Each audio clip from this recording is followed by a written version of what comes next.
Cigar Bar. How you doing, buddy? Day after Christmas? Doing all right. Yeah. Just relaxing finally. Able to wind down now. Now comes the relaxation part of the vacation that I'm supposed to be on. Yeah. I don't get vacation. I gotta go back to work tomorrow. I have to work here tomorrow night, but you know, that's the beautiful thing about being a teacher. You actually do get some decent vacation time off. And to all my teachers out there, you deserve every second of it. Trust me, I feel you. 17 years of this, and you look so forward to this time of year just for that 2-week break. It's kind of fun. So, you know, a little wet out there, man. Mm-hmm. Yesterday morning for Christmas, it was weird. Fog. We got some rain and some weird fog-like stuff here in Arizona. That is, I was saying it on Friday, Christmas Eve. I was like, this is weird. It's been raining all day, and it wasn't just like normally when it rolls in. Rains for a little while and the sun comes out. No, it was great. It's the rain you need to sustain your water supply. You know, that kind of slow drizzle that just keeps coming. I want to say it was a good 24 hours, 28 hours of rain, and it was nice. We needed it. Got a bunch of snow up north, so hopefully the snowpack for you skiers starts looking pretty good. Yeah, that's what I've been hearing. So they closed down some of the highways up north, up around Heber and Payson. Well, hell, did you hear about Colorado? There's some places over 10 feet. We were supposed to get up in the mountains. Like, you gotta be kidding me. No way. No thank you. No thank you. Yeah. I'm good. We'll go visit for like a minute and then leave. Not even a minute. Yeah. I don't even want to visit. No. All right, buddy, what are we smoking today? So we've talked about this cigar. Actually, last week we did. Multiple times on different shows, but specifically last week. So this is the JFR. It's kind of hard to see here. There we go. JFR from Aganorsa Leaf. This one is the Corojo. They do also have a Maduro and a Connecticut. So the best part about this guy isn't that $6.50, $6 to $8 range. Even your 6x60s are $8. Yeah, I don't think they make a cigar except for the $9.90. Right. That's really so. This guy is, I think you go ahead at $6.45, something like that. Yeah, on average in Arizona, you're looking right around $6.50 a stick. This is not available online. It stands for just for retail, so you have brick and mortar only. So. Which I like. Yeah, I like. It's cheap enough already, you guys. You don't need any more discounts anywhere. I mean, packaging wise, we're going to talk about that too. Simple band, comes in a 50-count cab box, literally this giant box. It just says JFR on it. It's not really fancy. Nothing fancy about it, but I mean, anybody that's had Aganorsa Leaf knows it's not bad, man. It's damn good for the money. They used to not have a band on it. They added that a few years ago, mainly just for this right here. But so we can actually scan it because a lot. And I'm going to say this about manufacturers. A lot of them use the same band across the board. Yeah. And you're looking, and if they don't put a SKU on it, then you're like going back in the humidor, searching, trying to remember. Or sizes. They're so close to the same size. It's just crazy, man. Yeah. It's just like, and Romacraft, if you happen to watch this, you might want to just start labeling your cigars because, man, it's a pain in the ass. Yeah. Just, PSA. Yeah. What do you? Well, I'll start. Yeah. I am drinking the original Banquet Coors. It's one of those beers that you drink as a kid. It's always available here on the West Coast. Yeah. And we'll talk about it, but it wasn't always available nationwide, and we'll get into that a little bit later when we get into that. Yeah. What do you got? Okay, so we're doing something a little different here. We're going with a prepackaged cold brew called Stok or Stok or however you want to call it. It's Stok. It's got the long O. Yeah, tomato. Just Grammar Nazi.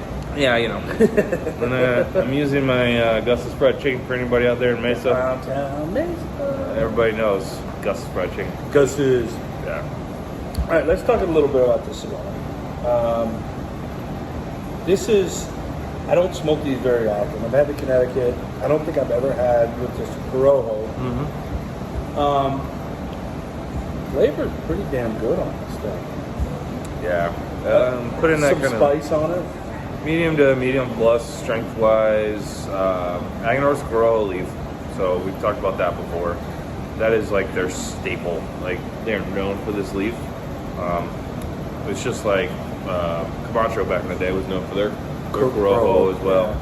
This is grown in a different region, so it brings out different flavor notes. It has almost kind of a nutty, like silky earthiness to it. I'm getting a pepper on it, though. Yeah. like a black pepper. Yeah, spice. And then you'll get that kind of spicy finish on it. So, which is amazing. And guys, this size is just unbelievable. They call it a Robusto, but it's a little bit longer. What is it? Probably like 5.5. What do we got on there? 5.5 by 50. Yeah. So close to a Toro.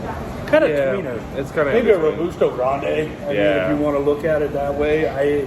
There's so many different Vitolas now that people just kind of opened and decided, hey, we're going to make our own cigar now. Hey, why not? What the hell? I'm going to give it an extra half an inch because why not? Why not?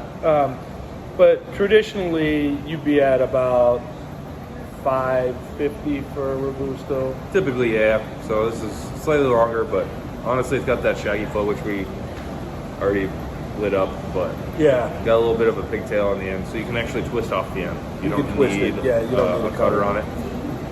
We kind of forgot to show you that, and you'll figure it out. You'll figure it out. Go buy some. The cool thing about this stick is the price, and I have people come in all the time to the shop, and they grab 8 to 10 sticks of this. They'll grab some Connecticut, they'll grab some Corojo, they'll grab some Maduro, and it comes in those 3.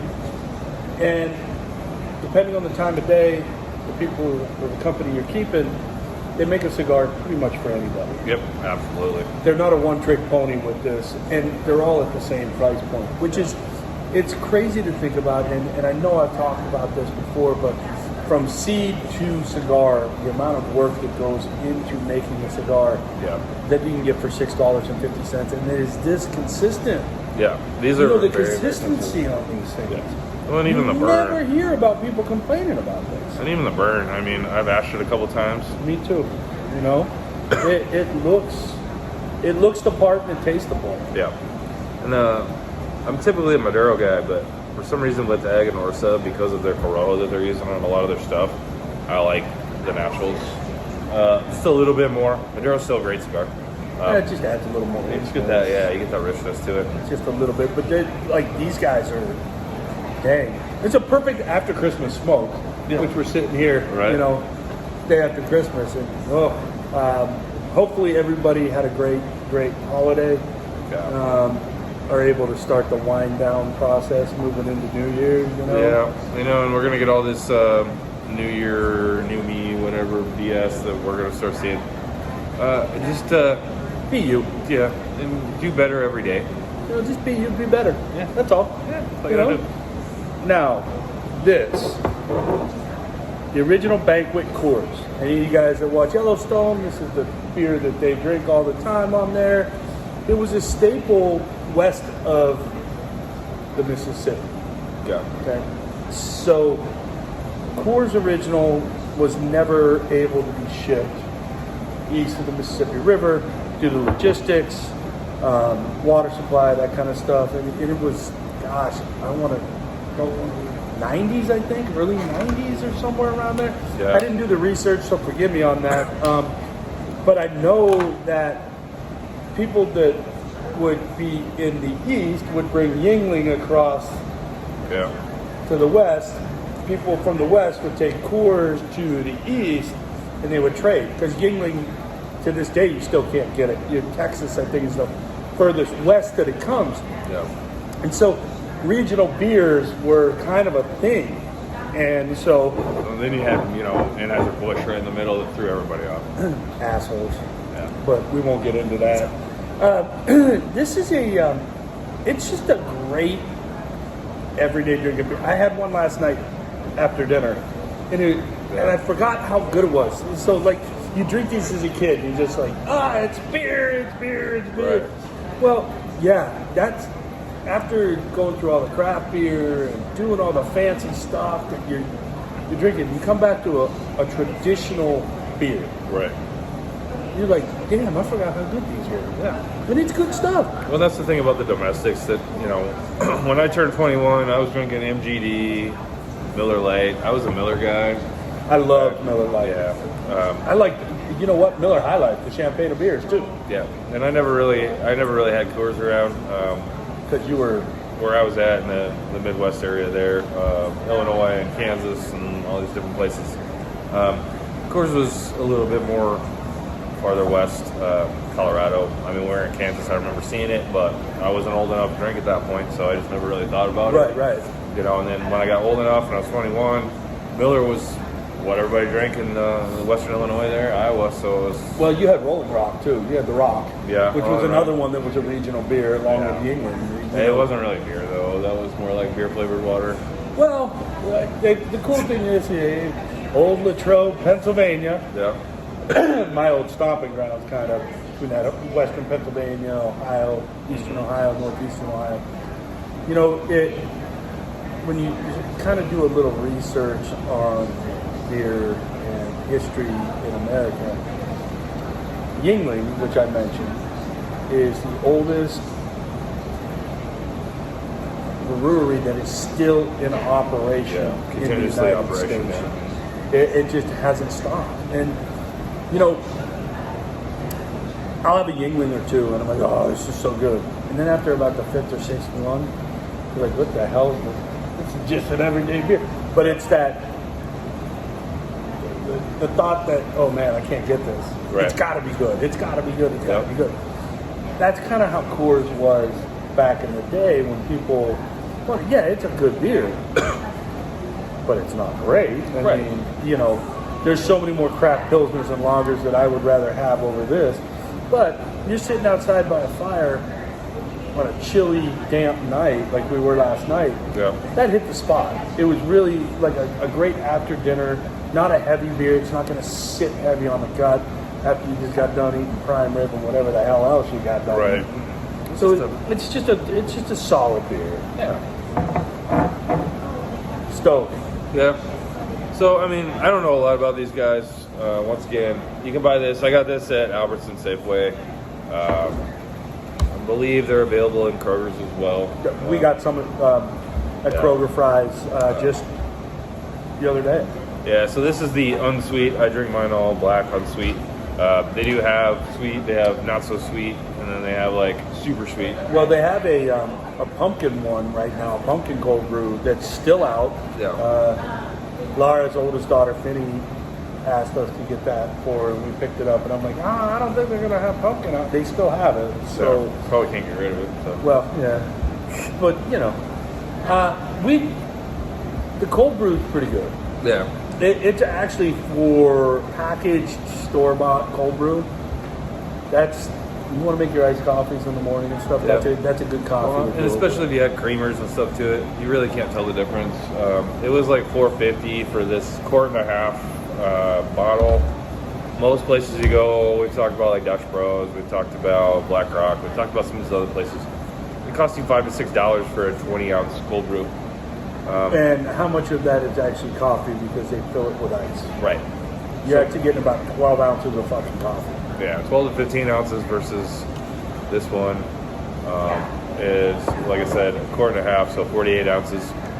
And here's the thing, I get the allure of going to a coffee shop and doing all that. But if you want, you're going to do it every day, do yourself a favor and spend a lot less money and make it at home before you leave for work. Yeah. It takes about 3 minutes to do it. Well, if you're like me and you drink a lot of coffee, you can buy one of these and throw it in the cooler. Yeah, take it with you. So if you want coffee throughout the day, you're not sitting there buying 3 or 4 coffees. Just take it. It's $4, $4.50. Or if you're in an office, get a Keurig. Yeah, that too. Speaking of Keurig, my fabulous fiance got me some really cool Ohio State K-Cups. I was like, where the hell did you find these? Really cool though. Yeah. Super cool. Super Nice. cool. So, any plans for New Year's? Not really. I'm Probably working gonna New be- Year's Day, so I can't get crazy at all New Year's Eve. I mean, we'll probably do some fireworks, with the kid and everything. Oh, yeah. Have fun. But other than that, it's gonna be pretty chill. I got to work all week, and then I get the 3rd off, and that's about it. So I get a 3-day weekend, but I don't get the 3rd off. We don't have kids, but we go back. It's a planning day for us, so yeah, in a sense, it's a day off. right. When you don't have to deal with children. But everything ready to go. as teachers, you got to get stuff done. Probably going to school. I got football practice Wednesday, Thursday, so we'll see Nice. all that fun stuff. But yeah, I'm excited to have some downtime finally. Yeah, it'll be nice too. Just yeah. just get a little downtime, just recharge the battery, so to speak. And if Yeah. I could give anybody any advice on that, it's take the time you're given to recharge. Mhm. Because if Absolutely. you go back to work and you're not on a recharged battery, man, you're gonna burn out quick. Take it from an old guy like me who's been there, done that. Yeah. Didn't take the advice of people that were my age at that time when I was in my 20s and 30s, Yeah. and as you grow older, you understand that people know a lot more than you do because they've been there, done that. Yeah. You always think you know more, but then you're like, no, I really don't. Trust me, you don't know shit. Because and the way you learn, the way you know stuff is through learning and experiencing. I get that, Yep. but recharge those batteries, man. Trust us. So, what are you thinking on the stick? Yeah, I mean, it'll do, last call on this. It's a great cigar. It fits our budget here of being cheap and delicious. It's cheap, but it doesn't taste cheap. Correct. So, I mean, this So, is how it's inexpensive. inexpensive. It's an Correct. inexpensive cigar. By no means is it a cheap cigar. Correct. Honestly, it's probably one of the best value cigars on the market. I'm sure a lot of people will Disagree. stir argument on that, but whatever. That's why there's so many different cigars. But it's also long fill, Yeah. quality tobacco, Yeah. where you start to see cigars at that price, between that $4 to $6, $7 range. Right. They're chock full. Yeah. You're not getting a long fill. Or they're stick. just, a little Garbage. sub-quality. They don't have a lot of complexity to it. This has got some decent actual complexity to it as you're Yeah. smoking it. Get some different flavors out of it. So I think it's, overall, I mean, it's one of my top 10 budget cigars, probably the top budget cigar for me, that when I'm just like, I got like $6-7, I'll go buy one of these. Oh, it's this, or like we talked about the tobaccos bias from my father. Yeah. Those are two of my favorites right there. Yeah. And I mean, we've done the Lagavulins as well. That's they're another kind of one, in the yeah. same range, Yeah. So. Well, I'm going to make a final call on the cigar. It's a definite for me. I probably will grab a handful of these at some point today Nice. when I'm up here watching a little bit of football, because this is, shoot, for the money. You can't beat it. Yeah. Now for the beer. Do yourself a favor if you haven't had a Coors Banquet in a while. Go get yourself a 6-pack. Yeah. They're on sale anywhere between $7 and $8 right now at the grocery store. You go to your pub somewhere, ask them for a Coors. Yeah. Sit back, and I'm sipping this bad boy. I really am. I'm taking it slow. I don't know if you can see it. Yeah, it's kinda hard to I'm see. not even halfway through it. Little K can that's throwback to when they first originated. I Yeah, wanna the little say. squat bottle. Those are cool. Squat bottles are Yeah. cool. They're embossed. They got the Coors like on the bottle itself. So if you want, you could sweat the label off and use this as a decoration piece with a candle or something. Yeah. I mean, it's a neat little thing to do. But definitely yes for me. I'll have this every now and then because it's just a quality beer that's a good go-to beer. Throw in the rotation there. Yeah, and I mean, same thing with the coffee. Once again, it's inexpensive. You can get it at the grocery store. Go try it. I mean, if you like coffee, once again, mix it however you want. If you're looking for cold brew, you can't really go wrong there. And those of you that like a cold Irish coffee, this cold brew would be perfect for that with a little shot of Yeah, it's got like a Baileys or something in there. subtle sweet note on it just from the coffee that they're using. But it's not like Again, it's not junk coffee. correct. They're doing it with quality. So, Yeah. all right. Yeah. Hey, don't forget to like, subscribe, smash the bell, follow us on Instagram, cheap_ashes. And we'll Hey, catch we'll you guys. see you next week. Yeah. We might maybe do our top 10 cigars of the Yeah. year. Oh, let's look at that. Yeah. All right, we'll see you next year, guys. Peace.